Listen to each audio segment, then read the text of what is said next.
Is prison life the end of everything? No. Ang dadaming mga madidiscover din dito na talent. Lahat naman tayo deserve the second chance, di ba? Hindi nila kailangan ng ating takot. Hindi nila kailangan ng ating awa. Ang kailangan sana ay yung ating pag-unawa.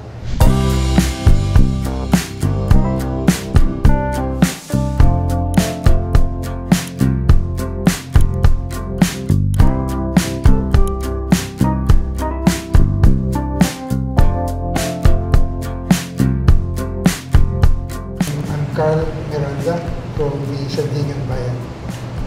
I'm Jaime Ponce de Leon. I'm from Leon Gallery. I'm Joey De Leon, founder and president of Bagong Buhay Group of Artists.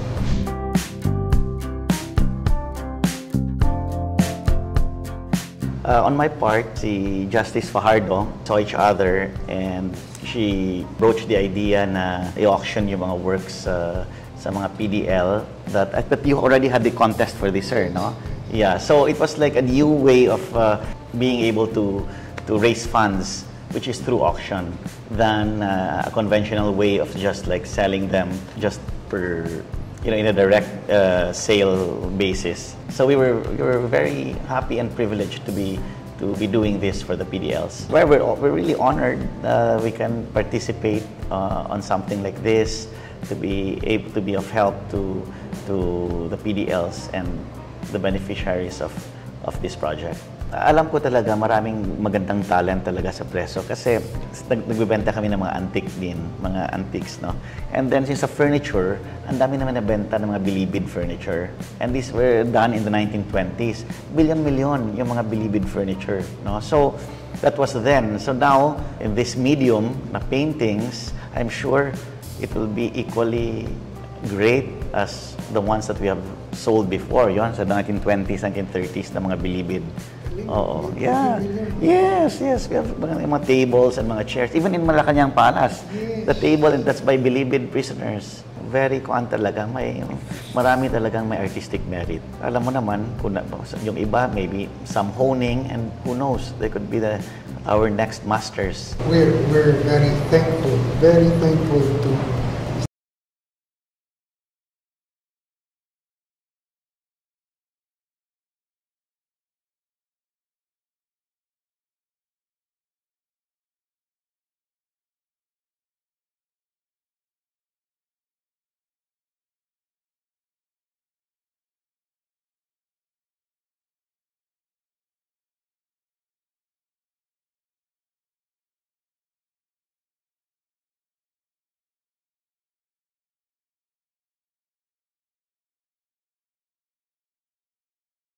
PDL artwork will be appreciated because on many occasions people buy because naaawa sila sa PDL even if maganda. But we are really privileged that it is happening here because wala nang tatalo pa na magsasabi na kung ano yung true value of this artwork because Leon Gallery has been a great barometer of the value of Filipino artwork. Pero nothing na ganito kalaki, nothing na ganito karaming gustong tumulong. Yung gusto ko lang din sabihin, di ba, this is an auction house. Siyempre, may percentage yung auction house every time may auction. But Mr. De Leon has waived, Mr. Ponce de Leon has waived everything. Yeah, and there's no buyer's premium. And no buyer's premium. Everything will go to the PDL artist. Everything. We normally charge a commission from the seller and we charge a premium from the buyer. But in this case, we're not charging the sellers, which is the PDLs, and we will not be charging any premium to the buyers to encourage more buyers. Kasi, yeah, pag malaman nilang wala na yung 20%, so hopefully they'll be willing to pay higher for the artworks.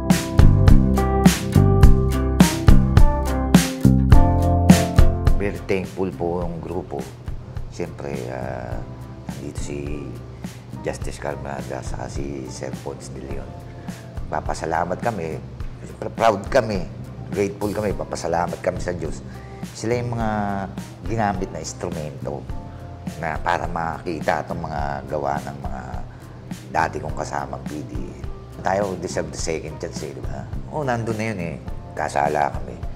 Pero, like must go on, hindi ka dapat pa sa... Nangyari na yon, tanggapin namin. Acceptance lang lang. Tapos, humingi ng tawad sa Diyos. Tapos, go on with your life. Joey went to school inside prison. He was the valedictorian of their college class. And he was the president of the student council of their batch. During the first PDL art exhibit, part of the items exhibited there were furniture from Malacanang. Pero the smaller pieces. The smaller pieces. Kasi nung panahon pa ni Quezon, gumagawa na yung mga inmates sa Bilibid ng furniture. Tapos binibigay sa Malacanang. In fact, Yes, baby. Baga Group gifted the president with a desk. Maybe you should show them kung ano yung itsura. With wood burning. With burning. Later. With wood burning. Ginit namin kayo. That tradition Grupo, will the group, kasi collaboration. sinasabi nila, sana pagpipirma ang presidente ng mga papeles, sa dami ng trabaho gagawin, maaalala din sila. I'd like to say thank you to the National Museum, to DG Barnes for agreeing to exhibit this artwork during Prison Consciousness Week sa National Museum of Fine Arts. These were exhibited for several months. And then of course, to Mr. Jaime Ponce de Leon, dahil sa talagang na-elevate yung status ng PDL artwork. Everything na nangyayari dito ay nagbibigay ng hope. Kaya nga, appropriately, the title is Pinta ng Pag-asa. So what you see here would be the artworks of people in jail, people in prison. Presently, we have about 170,000 persons deprived of liberty. 115,000 of them are in the various jails all over the country. Yung 55,000, yun yung nasa Bilibid and the other prison colonies sa probinsya. 55,000. And yung 150,000 na yan, I'm sorry, 170,000 na yan, they will all eventually be released. They will all be released eventually. So, important sana na as part of their rehabilitation, it's not enough that they get the training siguro sa pagpinta, sa pagkarpentero, sa all other skills. But yung last part is yung being able to have employment, being able to have a job, being able to have livelihood. Happily, there are people who really want to help, like Mr. Ramon A, who offered to take in qualified PDLs who will be released and trained by TESDA to help build highways. Sabi niya, sino yung gustong maging crane operators dito? When he went to Bilibid, sabi niya, okay, kukunin ko kayo basta qualified kayo, ma-train kayo ng TESDA. We have a lot of good carpenters, we have maraming professionals there from architects to engineers to doctors to lawyers. Siguro yun mas madadali ang humanap ng trabaho. Pero yung iba, hindi. So, in addition to Mr. An, we are happy that the Philippine Jesuit Prison Service will be coming out with mobile coffee carts to be manned by released PDLs. Pero yung last part is you were saying, maraming mga magagaling na artists doon. hindi lang talaga na-appreciate yung work nila. I'd like to say na maybe sana the public will look into the artwork and not think of sino yung gumawa niyan, but for the style and beauty talaga. Diba? I feel that investing in PDL artwork will be a good investment. As has been proven by Leon Gallery, diba? Who has auctioned millions and millions of PDL artwork. Baka nakalimutan mo lang that you have auctioned in the past millions worth of artwork by former PDLs like Juan Luna. Yes, of course, Jose of course. Rizal. Juan Luna, correct. There were also once PDLs. Juan Luna Yeah. and Jose Rizal were once impressed on. We're really happy that we're working on this together, because on our part, this is also one way of giving back. And also, ang dadaming mga madidiscover din dito na talent. Just like if you go historically, sila ni Juan Luna, sinabi ni Justice, and sila ni Caravaggio, no, international.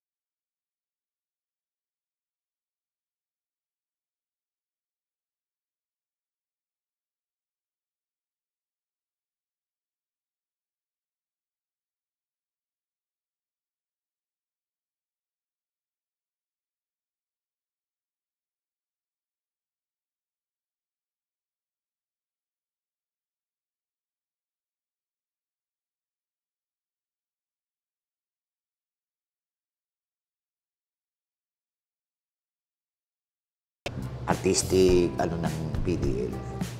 Ang talagang inaano nito is, eto kami, di ba, sa second chance. Kami okay lang, kami yung grupo namin, recovered na kami lahat eh. How about all yung iba ron, nalaya? It's not about art. Hindi naman kasi lahat na katulad sinasabi kay Justice ka. Hindi naman lahat ng lumalaya is artist. May college graduate doon, may magaling sa ganito, may magaling na karpintero. Hindi sila nabibigyan ng second chance. Ito lang sana, naging opener sa public. Ay opener na. Ito kami. Humans kami. Give us another chance. Kami okay na kami. Yung grupo namin nakarecover na. Kaya nga tinayo namin yung Bagong Buhay Group of Artists to help. Alam mo, ako, artist ako doon sa loob. Gusto ko ituloy. Wala kang mapuntahan o dito ka sa amin. Tutulungan ka namin, makarecover. Gusto mo lang, kung gusto mo lang. Right now, we are already organizing the second National PDL Art Competition. But there will be, a third category. Aside from painting, then yung pyrography, yung wood burning, sabi na, third one will be sculpture.